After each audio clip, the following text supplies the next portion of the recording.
بسم اللہ الرحمن الرحیم۔ السلام علیکم۔ یہ کتاب آپ کے لیے کاشانہ بصیرت کے یوٹیوب چینل کی جانب سے ریکارڈ کی جا رہی ہے۔ کتاب کا نام ہے چہل حدیث۔ اب ہم کتاب کا پارٹ نمبر 21 پڑھیں گے۔ فہرست مطالب حدیث نمبر 18، ذکر خدا صفحہ نمبر 369، خدا کا حیات قیومی صفحہ نمبر 370،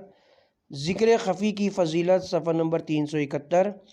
فصل اول بندہ خدا کی یاد سبب ہوتی ہے کہ خدا اس بندے کو یاد کرے صفحہ نمبر 372،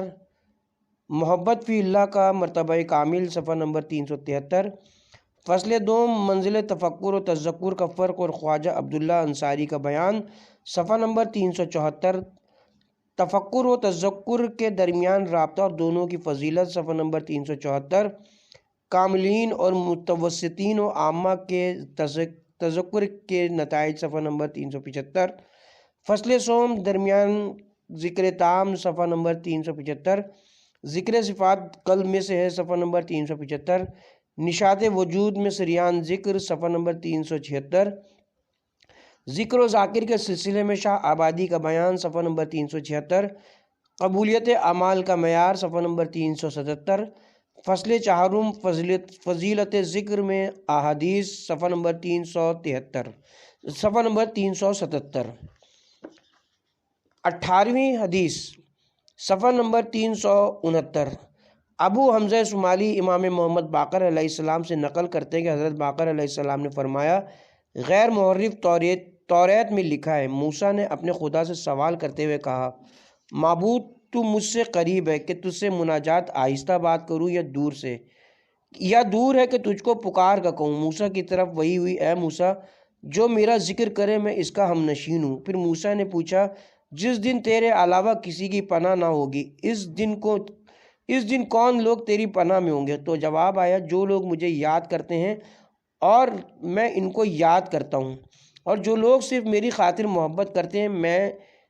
میں بھی ان سے محبت کرتا ہوں۔ پس یہ وہ لوگ ہیں جن میں اہل زمین کے ساتھ کوئی برائی کرنا چاہتا ہوں اور ان کی یاد آ جاتی ہے تو ان کی خاطر اہل زمین سے عذاب دور کر دیتا ہوں۔ اس حدیث سے پتہ چلتا ہے کہ یہودیوں میں جو توریت رائج ہے وہ تحریف شدہ ہے اور اس میں تغیرات پیدا کیے گئے ہیں، اور یہ بھی کہ توریت کا صحیح علم اہل بیت کے پاس ہے، اور رائج توریت و انجیل سے پتہ چلتا ہے کہ یہ تو ایک متعارف آدمی کا بھی کلام نہیں ہے، بلکہ بعض اہل خواہش کی ہوائے نفس کے ساتھ اس کو ڈھالا گیا ہے۔ محدث محقق مرحوم مجلسی فرماتے ہیں، بظاہر اس سوال سے حضرت موسیٰ کا مقصد یہ معلوم ہوتا ہے کہ وہ آداب دعا کے بارے میں سوال کرنا چاہتے ہیں، ورنہ ان کو یہ علم تھا کہ خدا ہماری رگ گردن سے زیادہ قریب ہے اور احاطہ علمی اور قدرت و علت رکھتا ہے۔ یعنی جناب موسیٰ کا مقصد یہ تھا کہ تجھے یہ بات پسند ہے کہ تجھ سے اس طرح مناجات کروں جیسے قریب والے کرتے ہیں، یا تجھ کو زور سے آواز دوں جیسے دور والے پکارا کرتے ہیں۔ اس کو دوسرے لفظوں میں اس طرح سمجھیے کہ جب تیری طرف نظر کرتا ہوں تو تو ہر نزدیک سے نزدیک تر ہے، اور جب اپنی طرف دیکھتا ہوں تو اپنے کو بہت دور پاتا ہوں۔ پس مجھے نہیں معلوم کہ دعا میں تیری حالت کا لحاظ کروں یا اپنی حالت کا لحاظ کروں، اور ہو سکتا ہے کہ رویت کے سوال کی طرح یہ سوال غیر کا ہو یا غیر کی طرف سے کیا گیا ہو۔ خدا کی قیومی کا احاطہ، احتمال یہ کہ حضرت موسیٰ نے اپنی کیفیت دعا سے عاجزی کو بیان کیا اور عرض کیا ہو، اے پروردگار تو قرب و بعد کے استصاف سے بعید ہے، اگر ایسا ہوتا تو قریب والوں یا دور والوں کی طرح تجھ کو پکارتا۔ میں اس معاملے میں متحیر ہوں، کسی بھی قسم کی دعا کو تیری پیشگاہ جلال کے لائق نہیں سمجھتا۔ تو خود ہی مجھے دعا اور کیفیت دعا میں داخل ہونے کی اجازت مرحمت فرما، اور جو تیرے مقام قدس کے مناسب ہے وہ مجھے تعلیم فرما۔ اس وقت مصدر جلال و عزت سے جواب صادر ہوا، میں تمام نشاط میں حضور قیومی رکھتا ہوں، تمام عوالم میرے سامنے، جو مجھے یاد کرتے ہیں میں ان کا جالس ہوں، جو میرا ذکر کرتے ہیں میں ان کا ہم نشین ہوں۔ البتہ وہ ذات احدیت قرب و بعد سے متصف نہیں ہو سکتی، وہ تمام دائرہ وجود اور سلسلہ تحقیق پر احاطہ قیومی اور شمول وجودی رکھتی ہے۔ البتہ آیات قرآنی میں جو خدا کی توصیف قرب سے کی گئی ہے، مثلاً اے رسول، جب میرے بندے تم سے میرے بارے میں پوچھیں تو کہہ دو کہ میں ان کے پاس ہی ہوں، یا جیسے ارشاد باری تعالیٰ ہے، اور ہم تو اس کی شہرک سے بھی زیادہ قریب ہیں۔ اس کے علاوہ دیگر آیات تو یہ سب ایک قسم کے مجاز و استعارہ پر مبنی ہیں، ورنہ ذات خدا حصی و معنوی قرب و بعد سے مقدس و منزہ ہے، کیونکہ قرب و بعد ایک قسم کی تشبیہ و تحدید ہے جس سے حق تعالیٰ منزہ ہے، بلکہ تمام موجودات کا حضور اس کی بارگاہ میں حضور تعلقی ہے، اور کائنات کے ذروں اور موجودات کے سلسلے کا جو اس ذات مقدس نے احاطہ کر رکھا ہے وہ احاطہ قیومی اور وہ حضور حسی اور معنوی اور احاطہ ظاہری و باطنی کی حقیقت کے علاوہ ہے۔ اس حدیث اور بعض دیگر احادیث سے ذکر قلبی و سری اور آہستہ ذکر کرنے کا رجحان ثابت ہوتا ہے، جیسے کہ خود آیت شریفہ میں ہے، اور اپنے پروردگار کو اپنے جی ہی جی میں گڑ گڑا کے اور ڈر ڈر کے یاد کیا کرو، اور حدیث شریف میں کہ اس ذکر کی عظمت کی وجہ سے خدا کے علاوہ کوئی اس کا ثواب نہیں جانتا۔ ہاں بعض حالات اور بعض مقامات اور بعض عناوین کے پیش آنے کی وجہ سے کبھی ذکر کے اعلان میں رجحان پیدا ہو جاتا ہے، مثلاً اہل غفلت کے سامنے ان کی یاد دہانی کے لیے اعلان ذکر کرنا چاہیے، جیسے کہ کافی کی حدیث میں ہے، غافلوں کے درمیان ذکر خدا کرنے والے محاربین کے درمیان قتال کرنے والے کے مانند ہے۔ حدیث میں ہے، رسول خدا نے فرمایا، جو شخص لوگوں کی غفلت اور ان کی مشغولیت کے وقت خلوص سے بازار میں ذکر خدا کرے، خدا اس کے نامہ اعمال میں 1000 حسنہ لکھ دیتا ہے، اور قیامت کے دن اس طرح بخش دیتا ہے جیسے کہ کسی بشر کے دل میں خیال بھی پیدا نہ ہوا ہوگا۔ اسی طرح اس اذان اعلامی اور خطبہ وغیرہ میں ذکر کا بلند آواز سے کرنا مستحب ہے۔ پہلی فصل، اس حدیث شریف سے استفادہ ہوتا ہے کہ ذکر خدا اور خدا کے لیے ایک دوسرے سے دوستی کرنے کے چند خصائل ہیں، ایک اور یہ سب سے عظیم ہے، یہی ہے کہ بندے کا اپنے خدا کو یاد کرنا سبب ہوتا ہے کہ خدا اپنے اس بندے کو یاد کرے۔ دوسری حدیثیں بھی اسی مضمون کی وارد ہوئی ہیں، اور یہ ذکر اس نشان کے مقابلے میں جس کو خدا آیتوں کے بھولنے والوں کے سلسلے میں ذکر فرماتا ہے۔ اسی طرح ہماری آیتیں بھی تو تیرے پاس آتی تھیں تو تو انہیں بھلا بیٹھا، اور اسی طرح آج تو بھی بھلا دیا جائے گا۔ جس طرح خدا کے مظاہر جلال و جمال سے باطنی اندھا پن اور آیات کا بھلا دینا دوسرے عالم میں اندھا ہو جانے کا سبب ہوتا ہے، اسی طرح آیات و اسماء و صفات کا تذکر اور خدا کے جمال و جلال کی یادآوری بصیرت کو تقویت بخشتی ہے، اور بقدر قوت ذکر اور نورانیت ذکر حجابوں کو دور کرتی ہے۔ چنانچہ آیت حق کا ذکر اور ان کا ملکہ بن جانا باطنی بصیرت کو اتنی تقویت پہنچاتا ہے کہ جمال حق کا جلوہ نشانیوں میں دکھائی دیتا ہے، اور اسماء و صفات کا تذکر اس بات کا سبب بنتا ہے کہ حق کے اسماعی و صفاتی تجلیات میں ظاہر ہو جائے، اور بے حجاب آیات و اسماء و صفات کا اگر تذکیر ذات کیا جائے تو تمام پردے اٹھ جاتے ہیں اور محبوب بے پردہ ہو کر ظاہر ہو جاتا ہے۔ فتوحات ثلاثہ جو عرفہ و اولیاء کی آنکھوں کی ٹھنڈک ہے، یعنی فتح قریب، فتح مبین اور فتح مطلق جو فتح المفتوح بھی ہے، ان کی توجیہات و تعویلات میں سے ایک تعویل و توجیہ یہ ہے کہ جس طرح تینوں ذکر حجاب ثلاثہ کو اٹھا دیتے ہیں، اسی طرح خدا کی راہ میں ایک دوسرے سے محبت بھی محبت خدا کا سبب ہوا کرتی ہے، اور اس محبت کا بھی نتیجہ رفع حجاب ہوتا ہے، جیسا کہ بلند ترین عرفہ نے کہا بھی ہے۔ البتہ اس محبوبیت کے کئی مرتبے ہیں، جیسے محبت فی اللہ ملاوٹ و خلوص کے اعتبار سے کئی مرتبے پر مشتمل ہے۔ خلوص تام کا مطلب یہ ہے کہ اس میں کثرت اسماعی و صفاتی کا بھی شائبہ نہ ہو، اور یہی چیز محبت تام کی موجب ہے، اور شریعت عشق میں محبوب مطلق وصال سے محجوب نہیں ہوا کرتا، اور نہ اس کے اور اس کے محبوب کے درمیان کوئی حجاب ہوتا ہے۔ اسی بیان سے جناب موسیٰ کے دونوں سوالوں میں ربط پیدا کیا جا سکتا ہے، اس لیے کہ جب جناب موسیٰ نے سنا کہ خدا فرماتا ہے جو میرا ذکر کرے میں اس کا جلیس ہوں، یعنی جب اپنے محبوب سے اپنے دل کی بات یعنی وعدہ و وصال و وصول با جمال سنی تو ارباب وصال کا استقصا کرنا چاہا تاکہ تمام صورتوں کو پوری کر دیں۔ اس لیے عرض کیا وہ کون لوگ ہیں جو بے حجاب ہیں اور انہیں تیرے جمال و جمیل کا وصال ہوگا۔ آواز قدرت آئی صرف دو گروہ، ایک تو جو ابتداءً میرا ذکر کرتے ہیں، دوسرے وہ جو میری راہ میں ایک دوسرے سے محبت کرتے ہیں کہ وہ بھی میرا ذکر ہے، لیکن مظہر جمال تعام کی صورت میں، یعنی یہی دونوں میری پناہ میں ہوں گے اور میرے جلیس ہوں گے اور میں ان کا جلیس ہوں گا۔ پس معلوم ہوا کہ ان دونوں گروہوں کے لیے ایک بہت بڑی خصلت ہے، اور اس بزرگ خصلت کا ایک دوسرا بزرگ نتیجہ ہے، کیونکہ خدا ان کو یاد کرتا ہے اور وہ خدا کے محبوب ہیں۔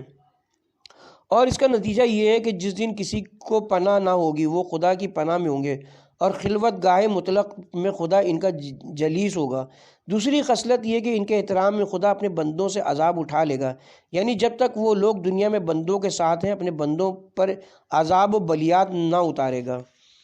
دوسری فصل تفکر و تذکر کی منزل کا فرق۔ چونکہ تذکر تفکر کے نتائج میں سے، اس لیے علماء نے منزل تفکر کو منزل تذکر سے مقدم جانا ہے۔ جناب خواجہ عبداللہ فرماتے ہیں تذکر تفکر سے معقوف ہے، اس لیے کہ تذکر طلب محبوب کا نام ہے اور تفکر حصول مطلوب کا نام ہے۔ انسان جب تک راہ طلب و جستجو کے پیچھے ہے، مطلوب اس سے چھپا ہوا ہے، اور جب محبوب حاصل ہو جاتا ہے تو تلاش و جستجو کی تعب و زحمت سے فارغ ہو جاتا ہے، اور قوت و کمال تذکر کا دار و مدار قوت و کمال تفکر پر ہے، اور جس تفکر کا نتیجہ معبود کا تذکر تام ہوتا ہے وہ تفکر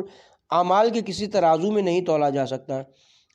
اس تفکر کی فضیلت کا قیاس اعمال سے ہی کیا جا سکتا ہے،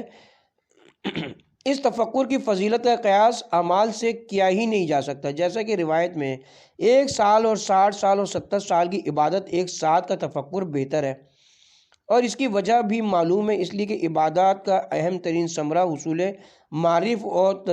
تذکرہ معبود ہے، اور یہ خاصیت صرف صحیح تفکر سے ہی بہتر طریقے پر حاصل ہو سکتی ہے۔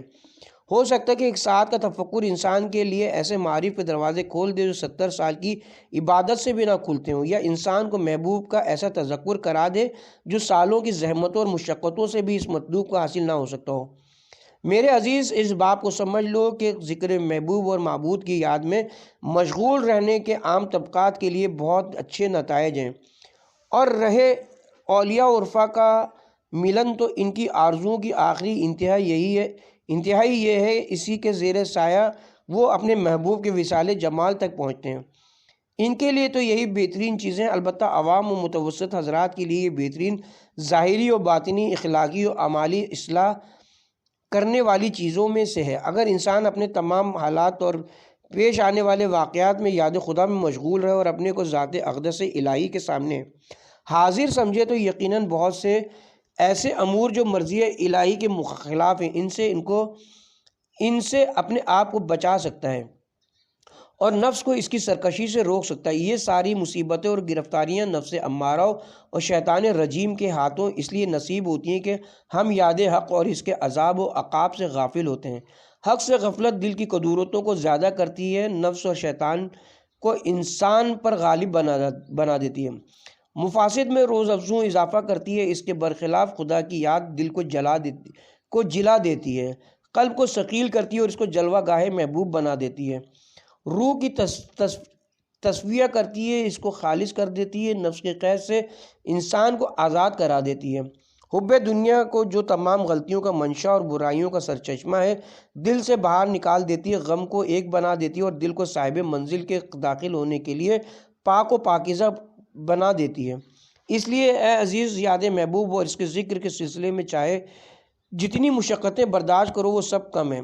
دل میں یاد محبوب کی یاد ڈالو، بلکہ خدا چاہے تو قلب کی صورت ذکر حق کی صورت ہو جائے اور کلمہ طیبہ لا الہ الا اللہ آخری صورت اور نفس کا انتہائی کمال ہو جائے، کیونکہ سلوک اللہ کے لیے اس سے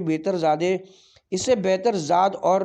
نفس کی برائیوں کے لیے اس سے نیکوتر مسلح اور معرف الہی کے لیے اس سے اچھا رہبر نہیں پیدا ہو سکتا۔ اس لیے اگر تم سوری و معنوی کمالات کے طالب و آخرت کے راستے کے سالک اور مہاجر و مسافر اللہ ہو تو اپنے قلب کو ذکر محبوب کا عادی بناؤ، دل کو یاد حق کے پانی سے گوندھو۔ تیسری فصل ذکر تام کا حکم تمام مملکت میں سرایت کرتا ہے۔ اگرچہ ذکر حق و تذکر ذات باری قلب کے صفات میں سے، اور اگر قلب مشغول ذکر ہو تو ذکر کے جتنے بھی فوائد ہیں وہ سب اس پر مرتب بھی ہوں گے، لیکن بہتر یہ کہ پہلے ذکر لسانی کرے، اس کے بعد ذکر قلبی میں مشغول ہو۔ ذکر کے تمام مراتب میں سب سے افضل و اکمل وہ ذکر ہے جو انسانی مراتب کے تمام نشاط میں پایا جاتا ہے، اور اس کا حکم ظاہر و باطن میں سرن و جہرن جاری ہوا، اور اثر وجود حق میں مشہود ہوا، اور قالب اور روح کی باطنی صورت تذکر محبوب کی صورت ہو، اور قلبی و قالبی تمام اعمال تذکری ہو جائیں۔ ساتوں اقلم ظاہری اور ممالک باطنی ذکر حق سے مفتوح اور جمیل مطلق کے ذکر سے مسخر ہو جائیں، بلکہ اگر ذکر کی حقیقت قلب کی باطنی صورت ہو جائے اور اس کے ہاتھوں مملکت قلب فتح ہو جائے تو اس کا حکم باقی ممالک اور تمام اقالیم میں نافذ ہو جاتا ہے۔ حرکات، سکنات، آنکھ، زبان، ہاتھ، پاؤں اور تمام اعضاء اور قوتوں کے اعمال ذکر حق کے ساتھ ہی انجام پاتے ہیں، اپنے وظیفے کے خلاف کسی امر کو انجام نہیں دیتے، پس ان کے حرکات و سکنات ذکر حق سے شروع اور اسی پر ختم ہوتے ہیں، تمام ممالک میں نفوذ کر جاتے ہیں اور نتیجے میں حقیقت اسماء و صفات کی صورت میں متحقق ہوتے ہیں، بلکہ اس میں اللہ الاعظم کی صورت اور اس کا مظہر ہو جاتے ہیں، اور یہ کمال انسانی کی انتہا اور اہل اللہ کی امیدوں کا منتہا ہے۔ اس مقام میں جتنا نقص ہوگا اور نفوذ ذکر کم ہوگا، کمال انسانی میں اتنے ہی نقص پیدا ہو جائے گا، اور ہر ایک ظاہر و باطن کا نقصان دوسرے میں سرایت کرے گا، کیونکہ وجود انسانی کے نشاط باہم مرتبط اور ایک دوسرے سے متاثر ہیں۔ اسی سے پتہ چلتا ہے کہ زبانی و نقطی ذکر جو تمام مراتب میں سب پست ہیں وہ بھی مفید اور فائدہ مند ہیں، اس لیے کہ پہلی بات تو یہی کہ زبان نے یہ ذکر کر کے اپنے فریضے کو پورا کیا ہے، اگرچہ قالب بے روح کی صورت میں، اور دوسرے ممکن ہے کہ یہی تذکر مداومت اور شرائط کے ساتھ زبان قلب کے کھلنے کا سبب بن جائے۔ ہمارے شیخ عارف کامل جناب شاہ آبادی روح الفدا فرمایا کرتے تھے، ذاکر کو ذکر میں اس شخص کی طرح ہونا چاہیے جو اس چھوٹے بچے کو کلمات یاد کرانا چاہتا ہو جس کی ابھی زبان پھوٹی نہ ہو، کہ ایسا شخص بار بار کلمے کی تکرار کرتا ہے یہاں تک کہ وہ بچہ ادا کرنے لگے، پھر جب بچہ کلمہ کو ادا کرنے لگتا ہے تو معلم بچے کی پیروی کرتا ہے کہ اس سے بار بار کہلاتا ہے اور خود بھی دہراتا ہے، اس طرح اس کی ساری تھکن دور ہو جاتی ہے اور گویا بچے سے اس کو مدد ملتی ہے۔ اسی طرح جو شخص ذکر کرتا ہے اس کو چاہیے اپنے قلب کو جس نے زبان ذکر نہیں کھولی ہے ذکر کی تعلیم دے، اور اذکار کے تکرار کرنے کا نقطہ یہ ہے کہ زبان قلب کھل جائے، اور زبان قلب کے کھلنے کی پہچان یہ ہے کہ زبان دل کی پیروی کرنے لگے اور تکرار کی زحمت و تعب ختم ہو جائے۔ پہلے تو صرف زبان ذاکر تھی، اب قلب بھی اس کی تعلیم و مدد سے ذاکر ہو گیا، اور زبان قلب کے کھل جانے کے بعد زبان اس کی پیروی کر کے اس کی مدد یہ غیبی مدد سے ذکر کرنے لگتی ہے۔ یہ بھی جان لینا چاہیے کہ ظاہری سوری اعمال ملکوت میں مقام غیب و حشر کے اس وقت تک لائق نہیں ہوتے جب تک باطن روحانیت اور لباب قلب سے ان کی مدد نہ ہو اور ان کو حیات ملکوتی نہ بخش دیں، اور وہ نفخہ روحی جس کی صورت خلوص نیت اور نیت خالص ہے بمنزلہ روح و باطن ہے، جس کے ضمن میں جسد بھی ملکوت میں مشہور اور لائق قبول درگاہ ہو جاتا ہے۔ اسی لیے روایت میں آیا ہے کہ اعمال کی قبولیت بمقدار اقبال قلب ہوا کرتی ہے، اور تمام اوصاف کے ساتھ ذکر لسانی بھی مطلوب و محبوب ہوتا ہے، اور انجام کار انسان کو حقیقت تک پہنچا دیتا ہے۔ اسی لیے اخبار و آثار میں ذکر لسانی کی عظیم مدح آئی ہے، اور باب ذکر کی طرح کثیر الحدیث باب بہت ہی کم ہیں۔ قرآن مجید کی آیتوں میں بھی اس کی بہت مدح کی گئی ہے، اگرچہ ان میں سے اکثر کو ذکر قلبی یا ذکر باروح پر حمل کیا گیا، مگر ذکر حق بہرحال اور ہر مرتبہ میں محبوب ہے۔ ہم تمناً و تبرکاً چند حدیثوں کو یہاں ذکر کر کے اپنے کلام کو ختم کرتے ہیں۔ چوتھی فصل، ذکر خدا کی فضیلت میں چند حدیثوں کا ذکر۔ جس نشست میں بھی اچھے برے لوگ جمع ہوں اور بغیر ذکر خدا وہاں سے اٹھ جائیں تو وہ اٹھنا ان کے لیے روز قیامت حسرت کا سبب ہوگا۔ ظاہر سی بات ہے کہ جب قیامت میں انسان پر ذکر خدا کے بڑے بڑے نتائج ظاہر ہوں گے اور وہ اپنے کو ان نعمتوں سے محروم دیکھے گا اور سمجھے گا کہ کتنی عظیم نعمتیں اور سرور اس کے ہاتھ سے نکل گئے، اور اب کسی بھی طرح ان کا جبران ممکن نہیں، تو حسرت و ندامت اس پر چھا جائے گی۔ لہٰذا انسان کو چاہیے جتنی بھی فرصت ملے اس کو غنیمت سمجھے اور اپنی محافل و مجالس کو ذکر خدا سے خالی نہ چھوڑے۔ امام محمد باقر علیہ السلام نے فرمایا جو شخص پوری طول چاہتا ہے یعنی خدا سے ایسا کامل ثواب چاہتا ہے جس میں کوئی نقص نہ ہو تو جب کسی مجلس سے اٹھے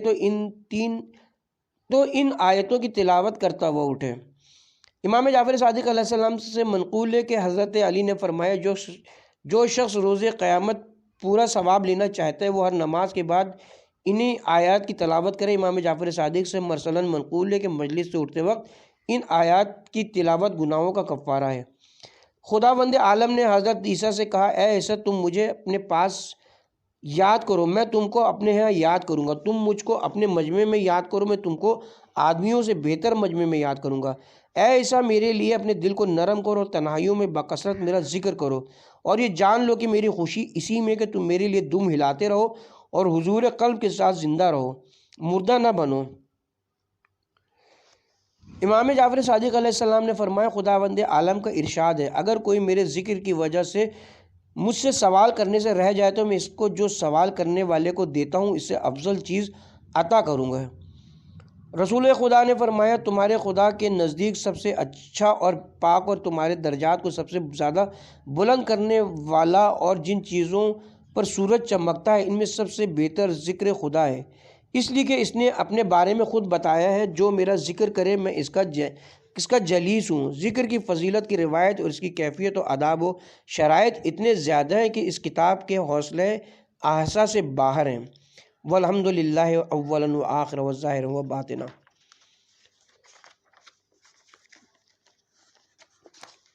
فہرست مطالب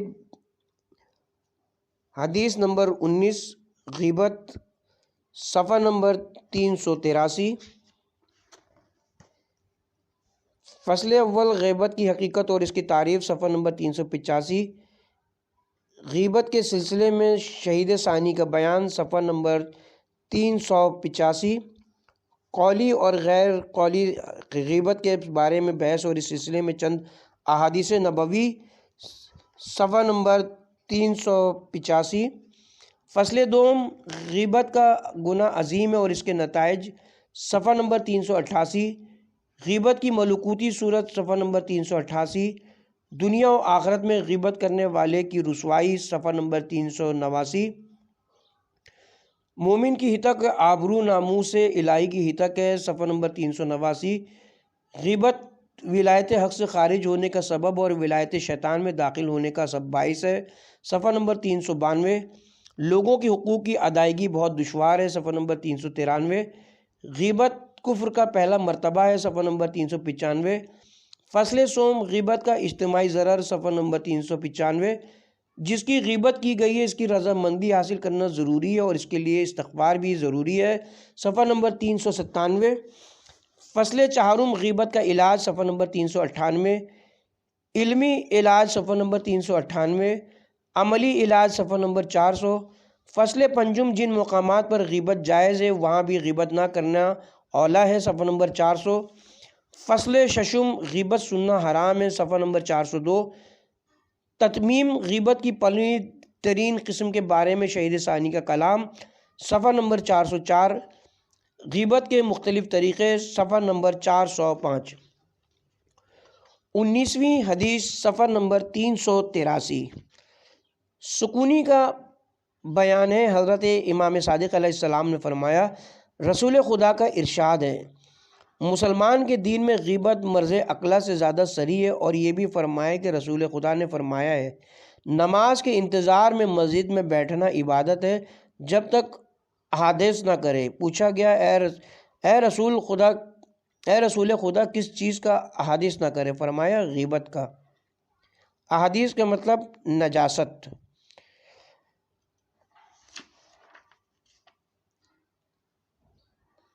پہلی فصل غیبت کی تعریف۔ فقہائے رضوان